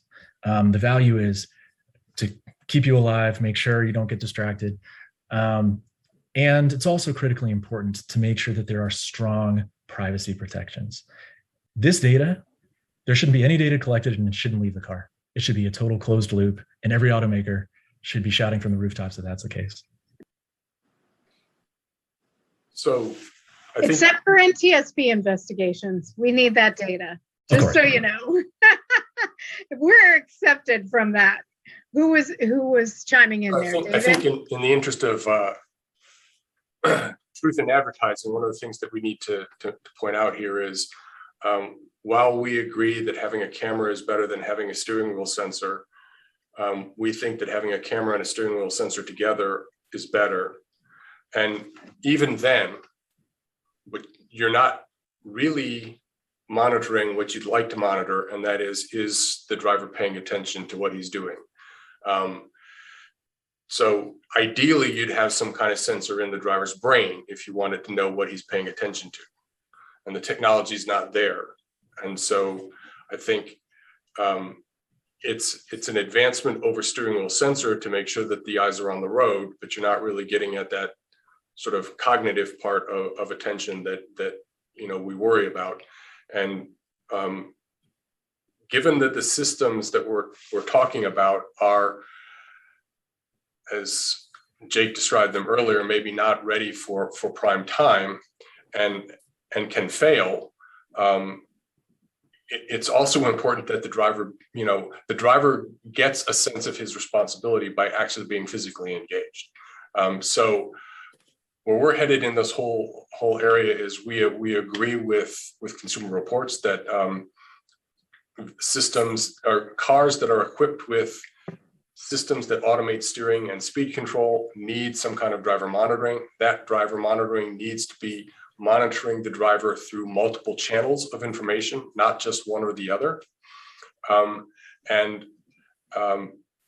There also are probably characteristics in the way the steering and the braking, acceleration and braking are conducted that may also send signals to the driver to help him understand his role in the driving task with these automated assistance systems.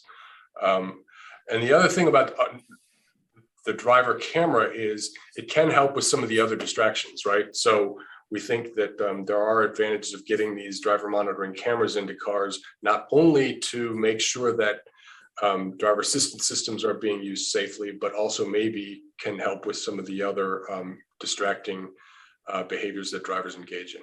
Well, it could be distraction, could be fatigue, could be impairment from drugs, or alcohol. Certainly there's a potential for tremendous use for driver monitoring.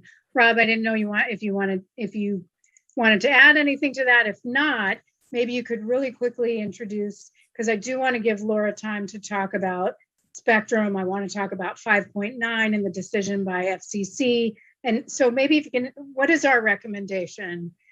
We talked about that, and we did a letter to others. So chime on in. Certainly, Jennifer.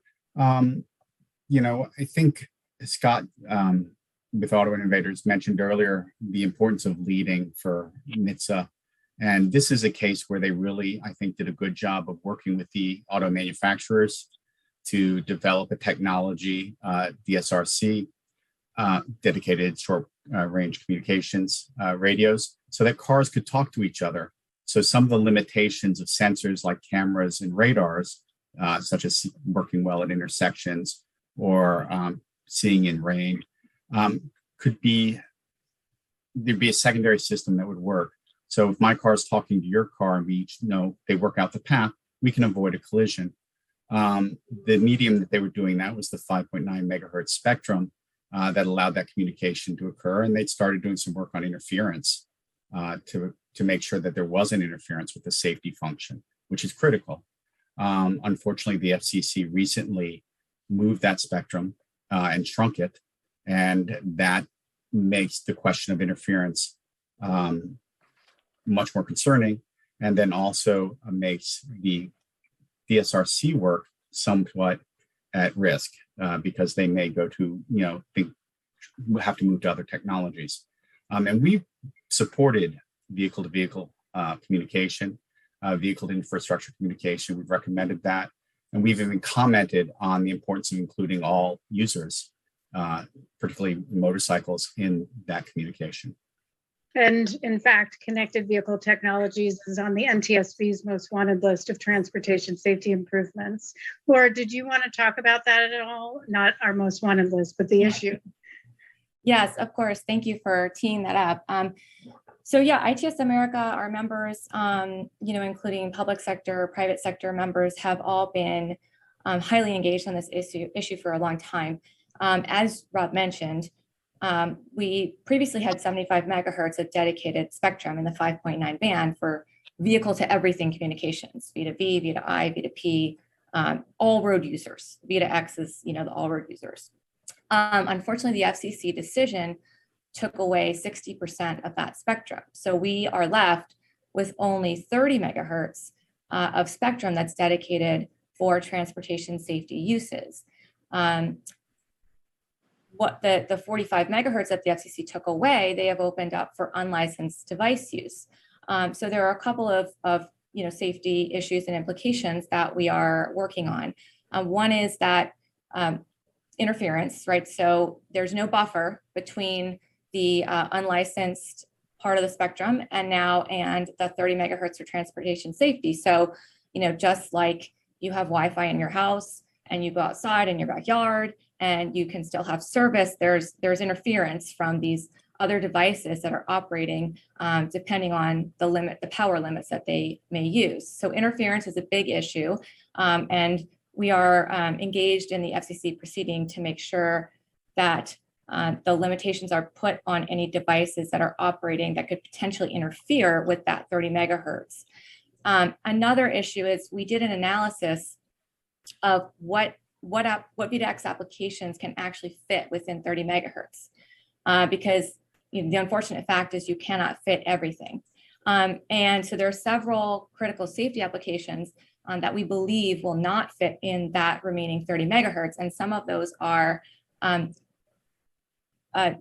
communication with vulnerable road users, so bicyclists, pedestrians, and others.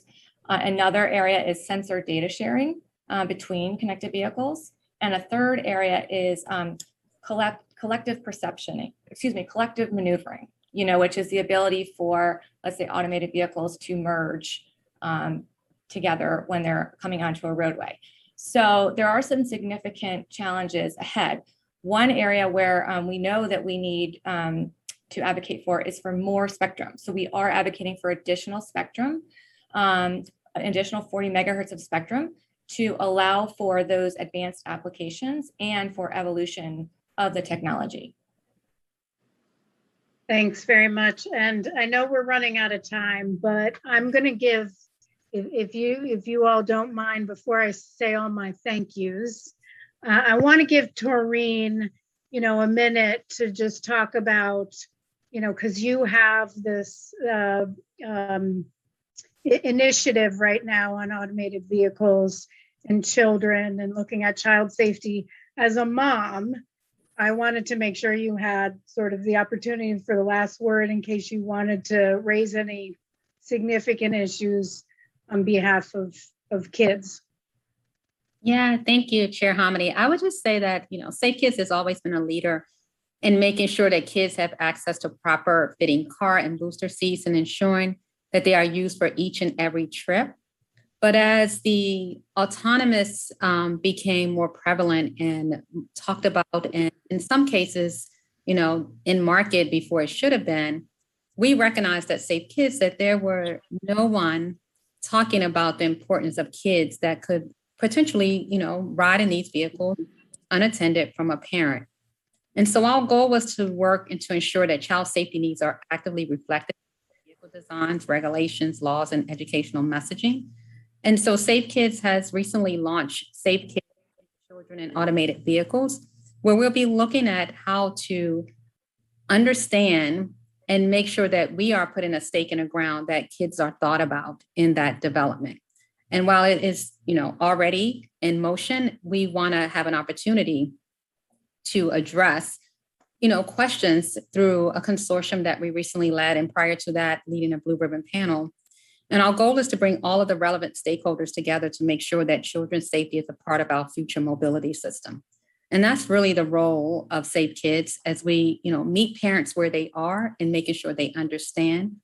And I appreciate Jake's, thoughts around messaging, because for us, our goal is really to translate the messaging so that they do understand. And we all know, and when we think about manufacturers' instructions for car seats, they're just as thick as the book that Kathy showed on the vehicle instructions. So it's important for us to continue to make sure that the consumer have the information and the information that they can understand.